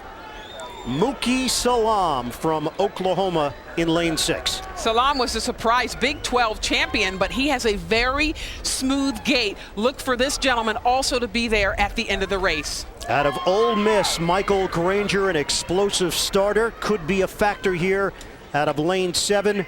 And then in lane 8, Prezel Hardy Jr. from Texas A&M, only a freshman. He was 3rd in the Big 12 championship. Now keep in mind, the defending champion is not here. Jeff Debs did not qualify, finished with 10.40 in the semifinal, so he is not a part of this group. No, he's not, and Mookie Salam was the one they said was supposed to come in second, so I guess at this point he has stepped up to be the one to beat. But again, Makusha right in the center of the track in lane number 4 from Florida State. Again, team implications here. Florida in lane number 2, Texas A&M in lane 3 and lane 8, and Florida State right in the center of the track in lanes number 4 and 5. Huge race for Florida State here, I think, as far as points go. This is very, very critical for their team title hopes. Can Makusha pull off the double? Long jump and 100 meters. And a clean start. It's Makusha in the middle of the track in lane 4. Maurice Mitchell from Florida State in lane 5. Mitchell pumping hard. Makusha accelerating. The Florida State Flash. He's done it. He ran an incredibly experienced race, because I will tell you, at the beginning, he looked like he was way out of it. Did not get a good start, but what did he do? He did not panic, and that's how he won that race. It is a collegiate best. Let's take a look at the start. Look at Makusha, not moving well right there. He is well back, but I will tell you, at this point, he stayed well within his game. And from watching races for a long time, he ran a race just like Carl did. Carl did not. He never got out of the blocks well, but he bided his time. Take a look at Makusha right here in the center of the track. Everybody else is out a lot quicker than he is. They look like he's gone, but right here in this phase, he comes up in this dry phase.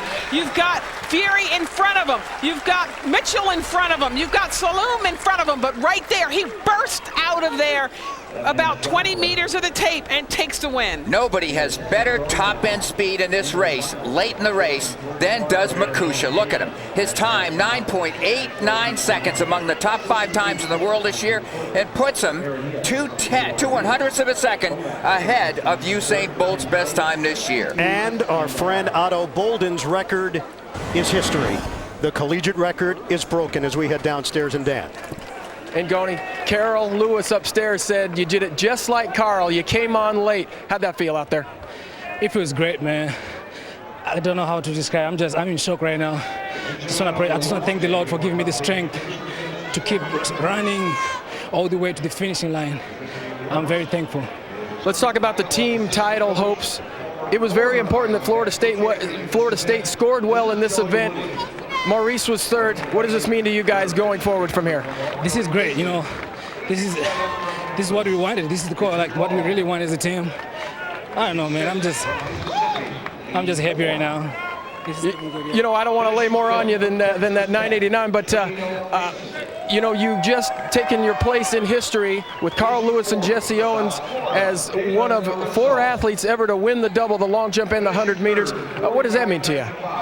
It's good. It's a great honor, and I'm very blessed to be here, to be able to do this. I'm very thankful. I just want to thank the Lord for this achievement. It's a blessing. All right, congratulations. Good luck in the relay. And Goni Makusha is on top of the world. 9.89, a new collegiate record out of Florida State. What a performance. Florida State goes 1-3, and now 1 point behind the top spot. He came from Zimbabwe, and he came to the Penn Relays with a team, a high school team from that country. The scouts were able to see him. The people were trying to get scholarships for those athletes, and this is the result. A new national collegiate record in the 100 meters for men. Number 4 in the world, and history for Ngoni. Humans have 3,000 thoughts a day. The engine of the Buick Regal Turbo has 125 million thoughts a second.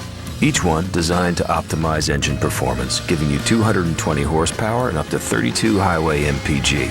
The 2011 Regal Turbo. And now lease this Buick Regal for $289 per month.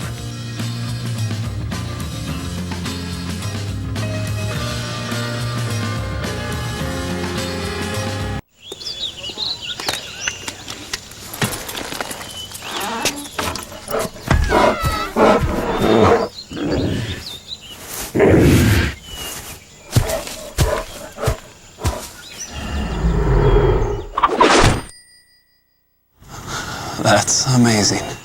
You know what else is amazing? How easy it is to save on motorcycle insurance with Geico. Geico. saving people money on more than just car insurance.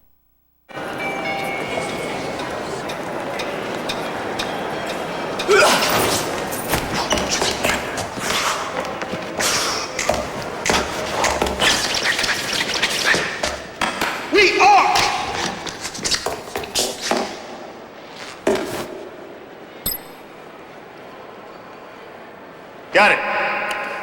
Don't be the last to know. Get it faster with 4G. It's the network of possibilities. AT&T. What do you think? We'd have to get all new appliances. We'll just go to the warehouse stores. Pick out everything you want. The sink's ringing.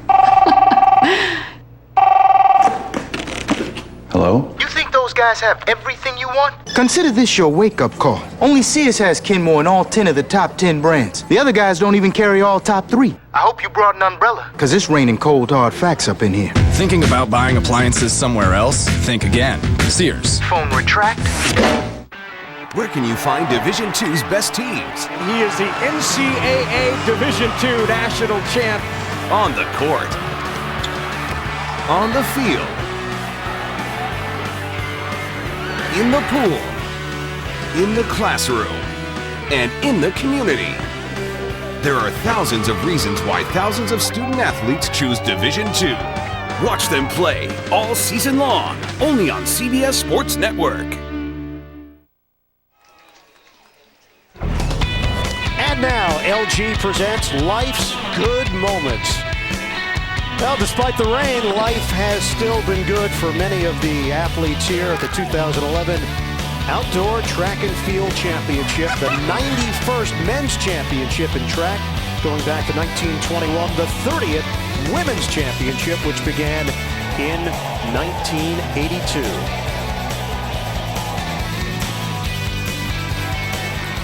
Now, life's not good. Life is great right now for Makusha, a record holder, the new college mark set in the 100 meters.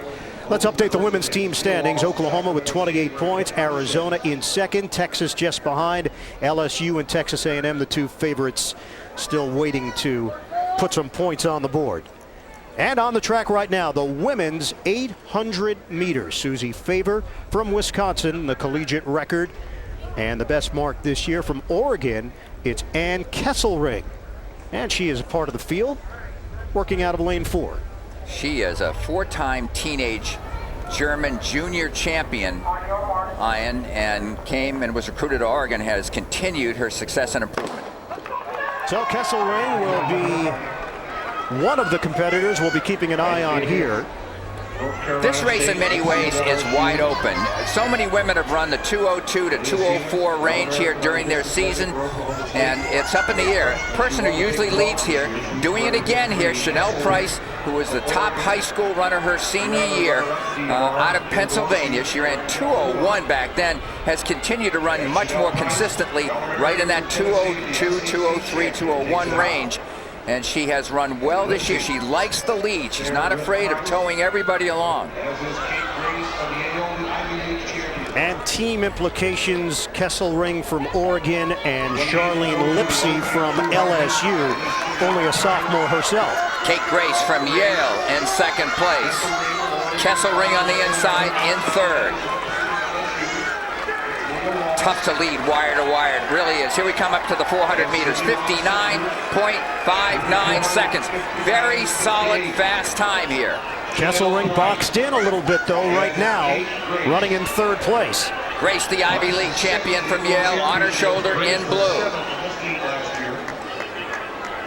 Who's got the kick? Who's got something left? Lipsky has good speed, does the young sophomore from LSU.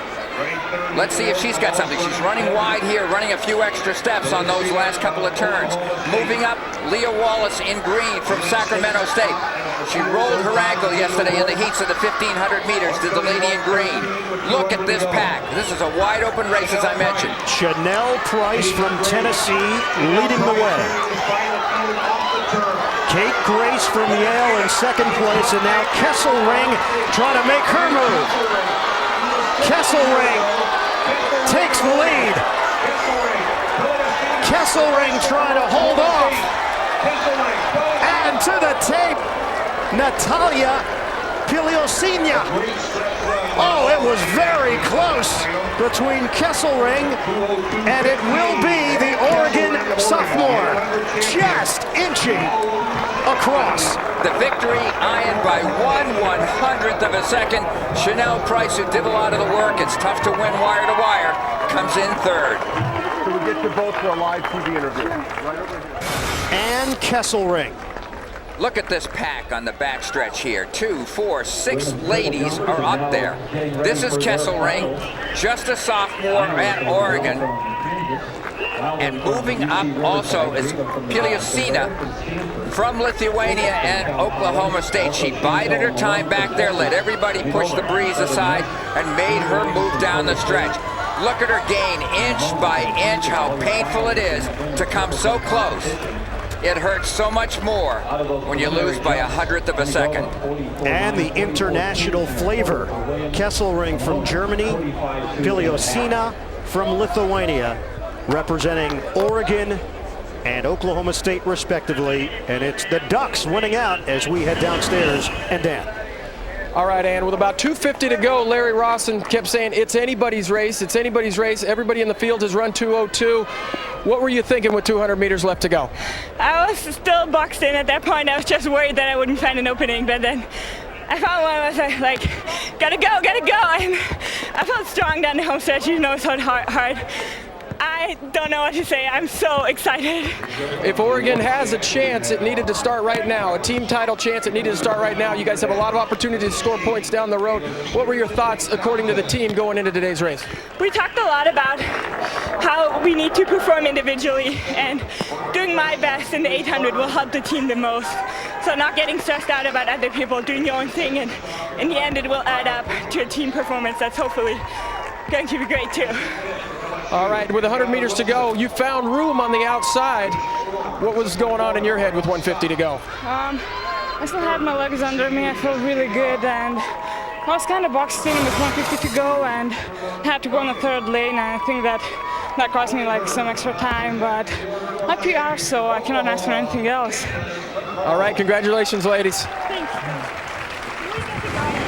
And the final results in the women's 800 meters, it is Ann Kesselring, 2:02.15, and there is Piliosina, just a fraction off the pace. Well, a tip of the hat to Yale and how well Kate Grace ran. And look at Piliosina coming on the outside. Late in the race, look at the 3 ladies across. Point to you runners out there, use your arms, help lift your body. All 3 of them did that down the home stretch to try and gain a few extra hundredths of a second to make a difference. You can't get any closer than that at the finish line, and a look at the photo, and it is Kesselring by the slightest of margins.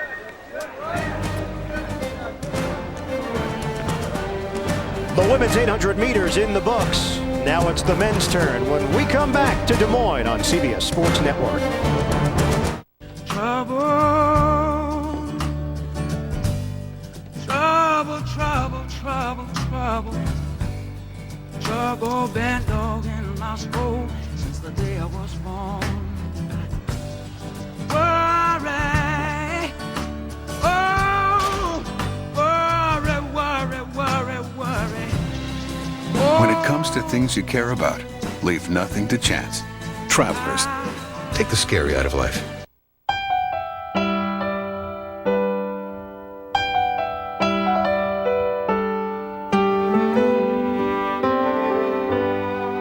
Wind blowing on my face, sidewalk flying beneath my bike. A 5-year-old's first taste of what freedom's really like. You can let go now, Daddy. You can let go. Your little girl is ready to do this on my own.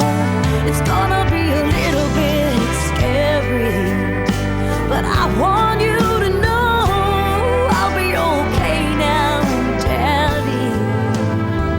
Everlasting love. Pass it on. You can let go. A message from the Foundation for a Better Life. As a child, Leroy Homer dreamed of flying a plane. He gave his life on September 11th as first officer of hijacked Flight 93 that crashed in a Pennsylvania field. For his heroic actions, he was made an honorary member of the Tuskegee Airmen and received the Congressional Gold Medal. His love of flying lives on through the Leroy Homer Foundation, which dedicates itself to supporting children's dreams to fly. Help turn these dreams into reality. Learn more at leroyhomer.org. CBS Cares.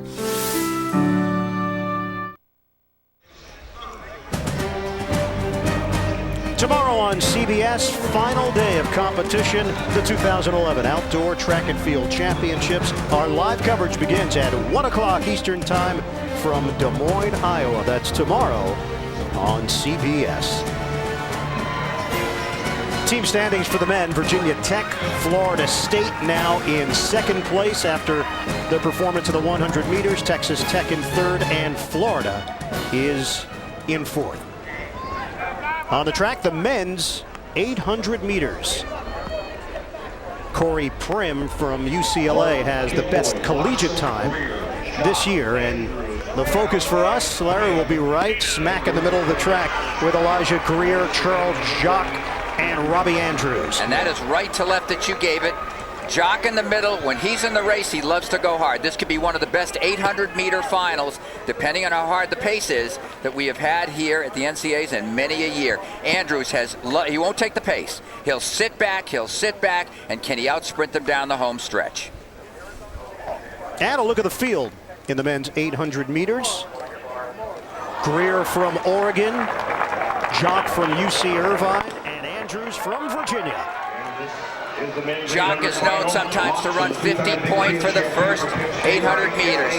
Mom and Dad brought him here in this country from Ethiopia. They were originally from Sudan, and he is a terrific student and done very well at Cal Irvine under head coach Vince O'Boyle. And Jock went head-to-head with Ryan Martin from UC Santa Barbara in the Big West Championship, and it was Martin who actually took the race over Jock. And Ryan right now is in blue with a beard in fourth place. They are flying along. Jock running his typical race, his best this year, 1 minute 45.19 seconds. This is a relaxed sprint for almost a full half mile. Corey Prim, who does have the best time this year collegiately, also a part of the mix. Wow, 49.85 seconds.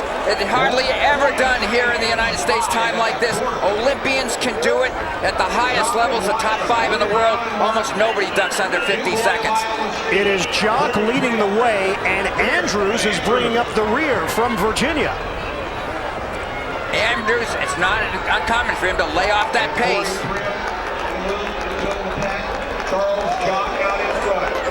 Corey Prim now making his move on the outside from UCLA. Cass locks him in second place right now. So it's Jock, Loxham, Andrews picking up the pace. Look at this move wide.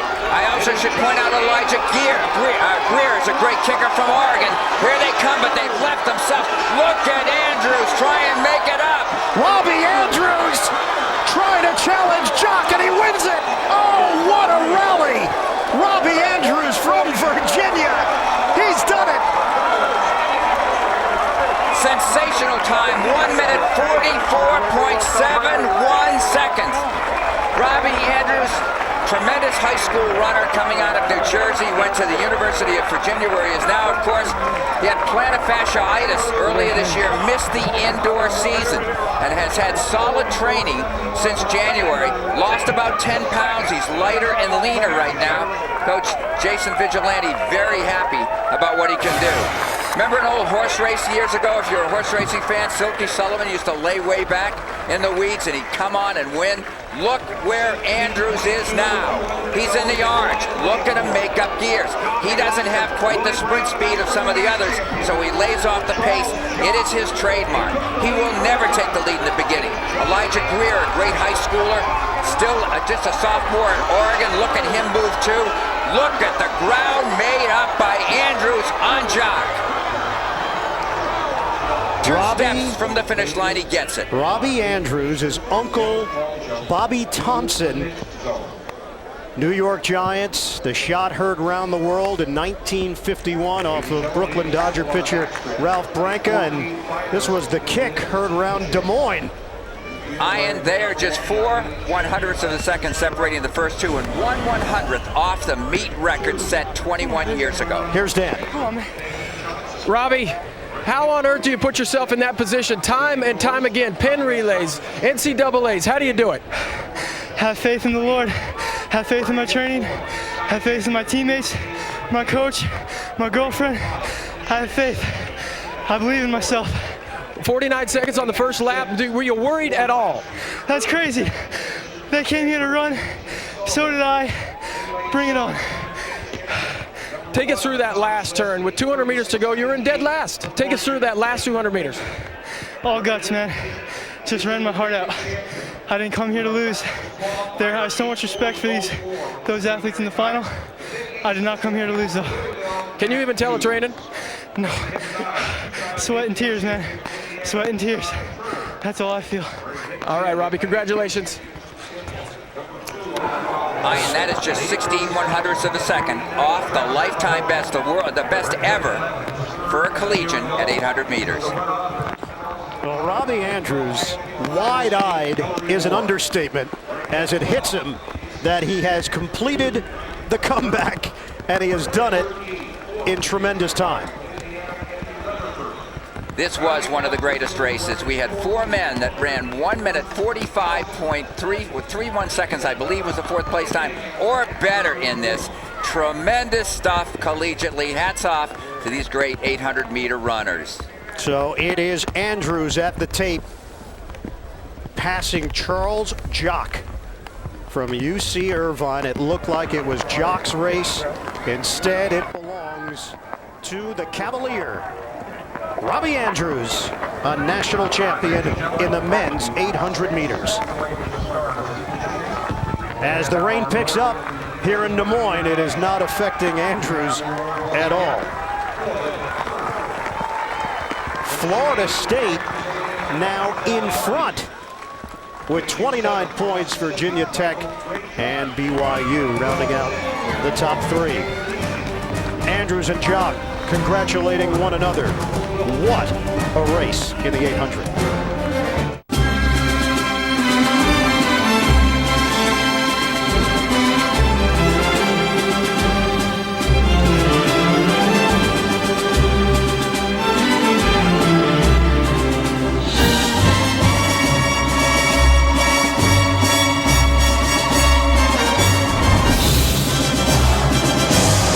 Right now, get a free soft drink when you buy a Whopper, only at Burger King. What is strong? Is it muscle? Or something more? Or something more? Is it your best time? Or your worst day? Maybe strong is just what you have left when you've used up all your weak.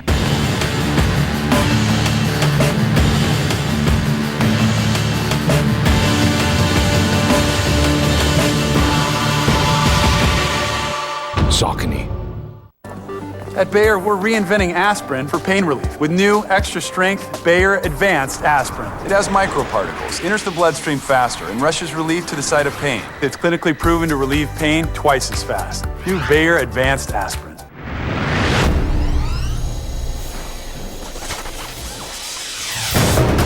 CBS College Sports Network is now CBS Sports Network.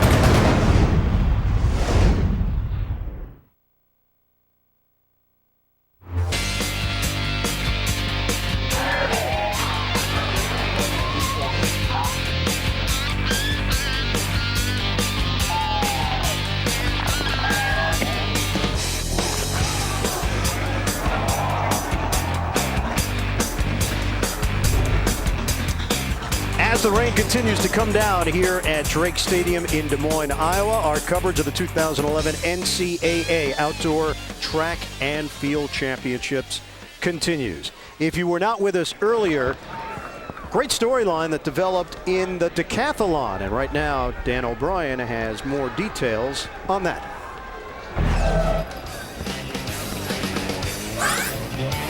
Conditions in Des Moines, Iowa for the start of the Decathlon were hot and steamy. The favorite coming into this year's competition is University of California senior Mike Morrison. After a cool dunk in the steeplechase pit, the 100 meters was off and running.